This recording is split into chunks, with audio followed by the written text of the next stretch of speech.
우리가 그 6장까지를 보면서 에스더가 3일 동안 금식하고 죽으면 죽으리이다 하고서 이제 왕 앞에 나와서 이제 왕의 사랑을 받고 또 에스더가 준비한 잔치에 초청을 했어요. 왕과 하만을 초청을 했다고 했죠. 자기에게 머리 숙이지 않는 모르드게를 죽이려고 50규빗이나 되는 장대를 나무를 세웠다. 50규빗이면 대략 한 3m, 23m 그러면 한 7층 높이 되는 그런 기둥이죠. 아주 큰 기둥을 세웠죠. 그죠? 거기다 뭐 하려고요? 모르드게를 달아매려고. 자, 그리고 근데 그 상황은 어떻게 됐어요? 하나님이 밤중에 일을 하셨어요. 왕을 잠 못 자게 해서 역대의 일기를 읽게 하였고, 그죠? 거기서 하나님이 이 모르드게에게 베풀지 않았던 상급에 대한 이야기를 하면서 밖에 사람 없는가 찾았을 때 그때 마침 일찌감치 왕에게 모르드게를 자기에게 달라고 자기가 처형하겠다라고 요청하러 왔던 이제 하만이 들어오면서 그렇게 얘기하죠. 왕이 존귀하게 하기를 원하는 자에게 어떻게 해주면 좋겠느냐 그랬더니 교만에 빠진 이 하만이 자기밖에 더 있겠는가 생각하고 왕이 입는 옷을 입히고 왕이 쓰는 관을 씌우고 왕이 타는 말을 태워서 온 성을 다니면서 왕이 존귀하게 하기를 원하는 사람에게는 이렇게 할 것이다 라고 선언하게 하라고 했더니 그럼 네가 가서 모르드게에게 그와 같이 하거라. 자기가 죽이려고 했던 자를 자기가 이제 높이는 자가 된 거죠. 그래서 온 성을 돌고 집에 와서 이제 번뇌를 하는 거죠. 그런데 벌써 그 시간이 이제 왕후로부터 초청받은 시간이 된 거예요. 7장부터 이제 오늘 우리가 보게 되는데요. 7장에 또 이제 잔치를 베풀죠. 7장 2절 한번 볼까요? 왕이 둘째 날 잔치에 술을 마실 때에 다시 에스더에게 물어 이르되 왕후 에스더여 그대의 소청이 무엇이냐? 왜 계속 묻죠? 목숨 걸고 나온 이 사건이기 때문에 묻는 거죠. 무엇이냐? 내가 곧 허락하겠노라. 그대의 요구가 무엇이냐? 곧 나라의 절반이라고 할지라도 주겠다. 나라를 다 달라 그러면 다 주겠다는 거죠. 참 이런 후한 약속을 받고 있습니다. 그때에 왕후가 3절에서 대답하죠. 왕이여, 내가 만일 왕의 목전에서 은혜를 입었으면 왕이 좋게 여기시면 내 소청대로 내 생명을 내게 주소서. 내 생명을 살려주세요. 나 좀 살려주세요 라고 하는 얘기예요. 그죠? 무슨 뜻이에요? 내 민족을 내게 주소서. 나와 내 민족이 팔려서 죽임과 도륙함과 진멸함을 당하게 되었습니다.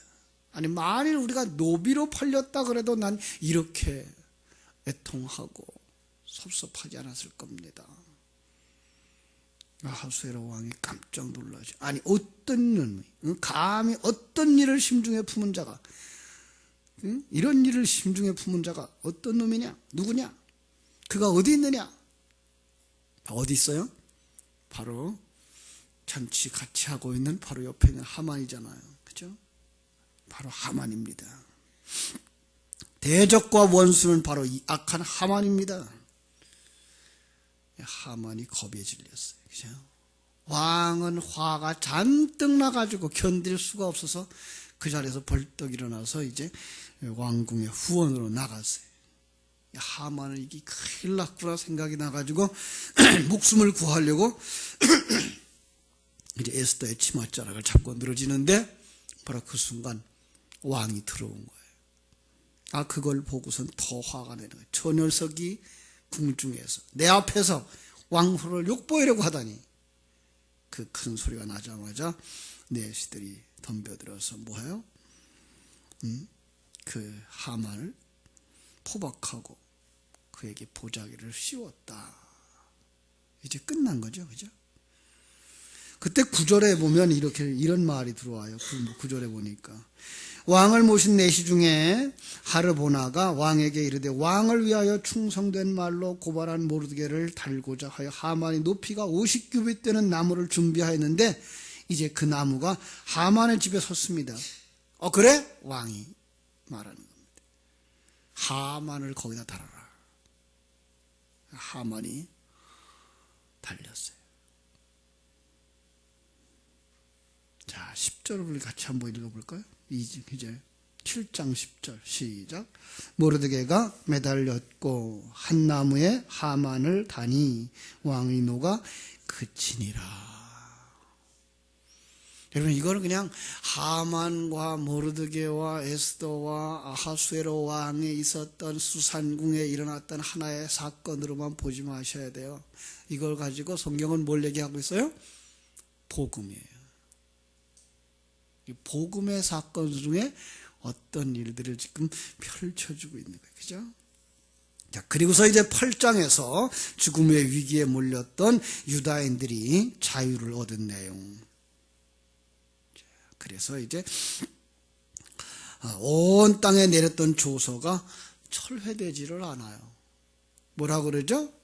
왕의 반지로 인친 조서 한번 선포되어지면 철회되지 않는데요. 이건 그럴 수가 있는 건 하나님밖에 없어요. 그죠? 또 다른 조서가 내려져요. 이 조서를 보고 듣고 자기를 지킨 자만 살게 된다. 잘 살펴보세요. 자, 왕후 에스더가 모르드게와 자기 삼촌이라고 소개하죠. 그죠? 어떤 사람들은 이걸 주석에 보면 사촌이라는 말을 쓰는 사람들이 있는데 아니에요. 삼촌이에요. 우리가 2장 7절에서 본 것처럼 삼촌의 딸이 에스더이기 때문에 사촌간이죠. 모르드게가 이제 왕으로부터 반지를 받고 에스더는 하만의 집을 받아서 그 다음에 하만에게 주었던 그 직책을 모르드게에게 다 주는 것을 볼 수 있습니다. 자, 에스더가 이제 8장 3절 우리가 읽은 말씀에서 다시 왕에게 구합니다. 나를 예쁘게 보시면 하만이 각도에 내린 조서를 철회하게 해주세요. 철회할 수 없으니까 어떻게 하라? 다시 내 신분을 활용해서 조서를 내려라. 내게 준 신분과 특권을 사용해라. 한 번 내린 조서는 철회가 안 된다. 그때가 3월 23일이었다. 그래서 서기관을 모집해서 모르드게가 이제 특권을 사용해서 조서를 씁니다. 그리고 거기에 왕의 반지를 찍습니다. 왕의 반지를 찍는다는 말은 뭐예요? 왕의 역할을 대신하고 있는 거죠. 그렇습니다. 역졸들에게 보내어서 준 말을 타고 왕궁이 사용하는 그 좋은 말을 타서 내보내는 겁니다. 그 내용인즉슨 이제 각 거울에 함께 모여라. 그리고 스스로 생명을 보호해라. 너희를 해치려고 하는 자들과 싸워서 전쟁을 하고 그들의 재산까지도 빼앗아라. 언제? 12월 13일 하루 동안만.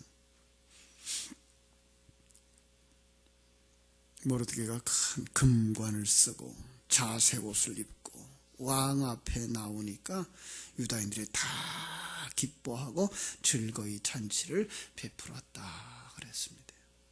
이 성경의 얘기를 그냥 신화로만 보거나 역사 속에 있었던 어떤 사람의 전기로 보지 마시고요. 그것을 통해서 우리에게 주시는 복음으로 보실 수 있어야 돼요. 자, 이 이야기 속의 복음은 어떻게 말할 수 있을까요? 왕은 지금 누구를 상징하고 있을 것 같아요? 하나님이죠. 그렇죠? 그렇습니다. 만왕의 왕, 만주의 주이신 하나님이죠. 천국도 민주주의 국가가 아니에요. 천국은 왕국이에요. 왕이 말하는 대로 되는 나라. 그렇죠? 그가 한 번 내린 법은 그대로 시행되는 거예요. 첫 번째 내린 조서 뭘 것 같아요? 율법이에요. 그 율법에 의해서 사람들은 그냥 죽게 되어져 있는 거예요. 자, 두 번째 내린 조서. 그건 뭐예요? 성경 속에서 항상 제가 대조하는 것이 있죠. 율법과 은혜, 신약과 구약, 그죠? 구약과 신약. 바로 두 번째 내려진 거 신약이에요. 그래서 어떻게 하는 거예요? 우리 속에 하나님의 말씀을 새기고 생명을 넣는 거예요. 물론 이런 역사 속 이야기만 가지고는 복음을 완전하게 설명할 수 없습니다만은 그 속에서 하나님께서는 이런 이야기 속에다 이런 것들을 담아주셨구나 하고 살짝 복음을 거기서 우리가 건져낼 수 있는 거죠. 그 율법 시대가, 그 율법이 그대로 시행된다 그러면 한 사람도 살아날 수 없다라고 하는 얘기죠. 바로 유대인들을 이야기하는 거예요. 유대인들을 하나도 살아날 수 없어요. 이게 바로 이 땅에 있는 모든 인생들이 당한 처지인 거죠. 왜요? 모두 다 죄를 범하였어요. 그래서 모든 사람이 다 죄를 범하였으며 하나님의 영광에 이르지 못한다고 성경은 말하고 있고 의인은 없나니 하나도 없다고 말하고 있어요. 거기에 등장하는 그리고 공난을 통과해서 영광과 생명을 주는 자들, 거기에 이제 에스더가 나오고 모르드게가 나오고 하만이 나와요. 잘 보세요. 어떤 처음에는 이렇게 나와요. 에스더와 모르드게가 한 가족, 한 사람의 모양처럼 나와요. 그래서 에스더는 누구예요? 왕의 신부. 그리스도의 상징이기도 하고 그리스도인들의 상징이기도 한 거예요. 바로 예수님이 첫 열매 되어지고 우리가 하나님의 열매로 거두어지기는 그런 그림과 거의 같은 그림이에요. 자, 그런데 그 에스더가 그리스도라면 이 땅에서 뭐 해야 되죠? 우리를 위해서 십자가에서 죽으셔야 되죠. 그 사건을 풀어가는 그림을 묘하게 풀어내고 있는 거예요. 모르드게와 하만의 이야기를 거기다가 하나를 묶어서. 그래서 하만이 모르드게를 대신하여 장대에 달리는, 이삭을 대신해서 양이 제물이 되어지는 그 그림과 같은 거예요. 그러니까 여기서 이제 하만 그 자체를 나쁜 놈 이렇게만 인식하지 마시고 어떤 자라고 보면 되는 거는 율법이라고 하는 자, 사단이라고 하는 자, 이 세상이라고 하는 자로 보시면 돼요. 그가 왜 그 모르드게를 죽이려고 했죠? 놀랍게도 자기에게 머리를 숙여서 절하지 않기 때문에. 그러니까 모르드게를 죽이려고 했던 이유 중에 하나가 자기에게 절하지 않기 때문이에요. 그러니까 거기서는 그런 이 상황 속에서는 누구예요? 그리스도가 세상에 절하고 세상과 짝하지 않기 때문에 세상은 그를 죽이는 거구나라는 그런 그림으로 보셔야 되는데, 그 다음에 장대에 매달릴 때 바로 이 땅에 왔던 예수 대신에 하만이 장대에 달려서 그리스도의 죽음을 이렇게 설명하고 있구나. 그가 죽음으로 말미암아 이제 누가 살아나는 거예요? 유대인들이 살아나는 거예요. 결국은 예수 그리스도가 죽어서 완성되어지고 율법은 완성되어지고 그 속에 하나님의 백성들은 은혜를 입어서 살아나게 되는 그런 그림인 것을 우리가 볼 수가 있는 겁니다. 조금 이제 복잡합니다만은 이렇게 그 구원이라고 하는 이름 속에서 이야기를 이렇게 풀어나가면 그렇게 해서 하나님이 우리를 살리는 모습을 여기에 하만과 유대인들 그 관계를 통해서, 거기에 에스더와 또 아하수에로 왕의 관계를 통해서 우리에게 설명해 주고 있구나 볼 수가 있게 되는 거죠. 그렇습니다. 그냥 이걸 하나의 이야기로만 보고 하만처럼 교만하지 말아라, 모르게처럼 겸손해라 이렇게 말하고 있는데 그 문제는 틀리진 않아요. 그것도 우리가 살아내야 할 삶이기도 해요. 그러나 그것보다 더 정확한 건 그 유대인들이 살아날 수 있었던 것은 에스더가 죽으면 죽으리라고 했던 그리고 모르드게가 그 희생을, 그죠? 감내하고 이제 그가 왕 앞에 인정함을 받는 자로 들어서서 그가 뭘 받아요? 반지를 받고 집을 받고 권세를 받고 하늘과 땅의 모든 권세를 받고 우리 가운데 오시는 바로 그 그리스도의 형상을 그대로 거기다 그려주고 있는 거예요. 그렇습니다. 이제 율법의 역할은 끝나고 은혜의 시대가 온 거죠. 은혜가 왕노릇하는 시대. 성령으로 말미암아 은혜가 선언되는 거예요. 그 은혜의 복음은 어떻게 돼야 돼요? 빨리 전파되어야 돼요. 그래서 그 왕이 쓰는 준마에다가 이제 그 소식을 해서 각 나라의 언어로 전국에다가 보내는 거죠.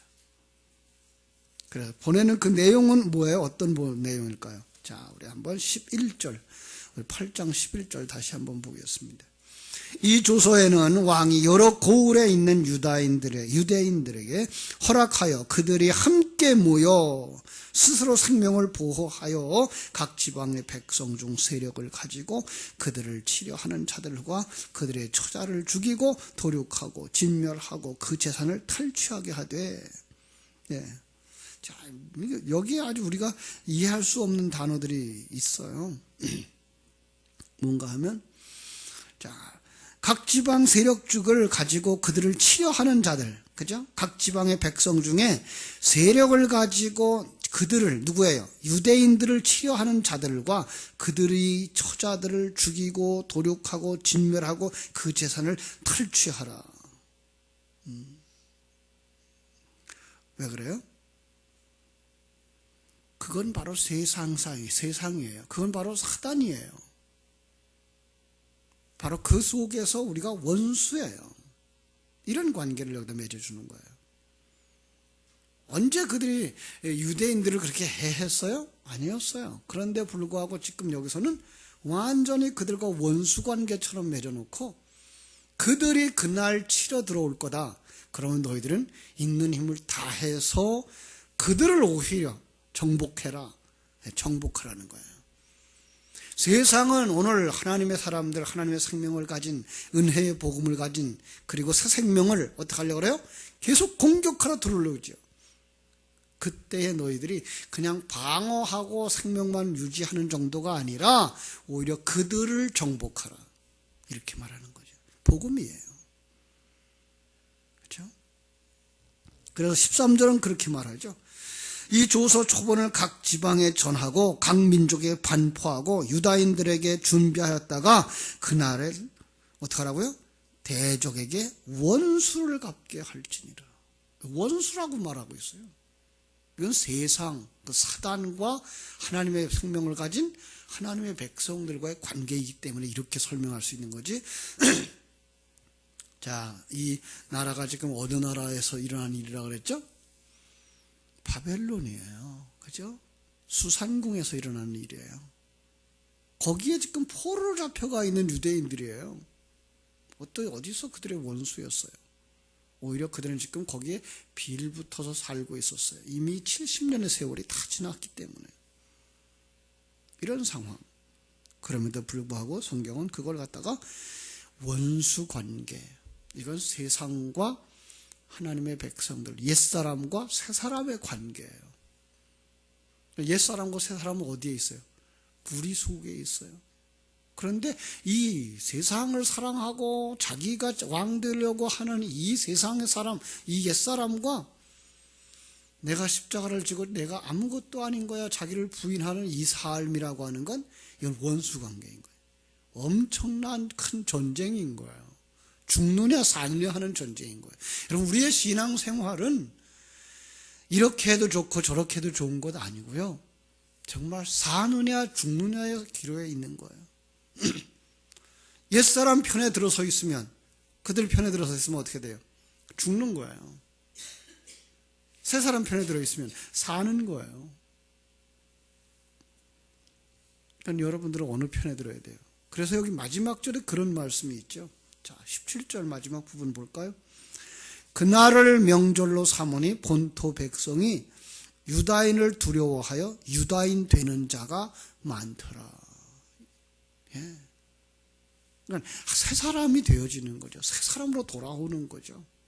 그날이 어떤 날이에요?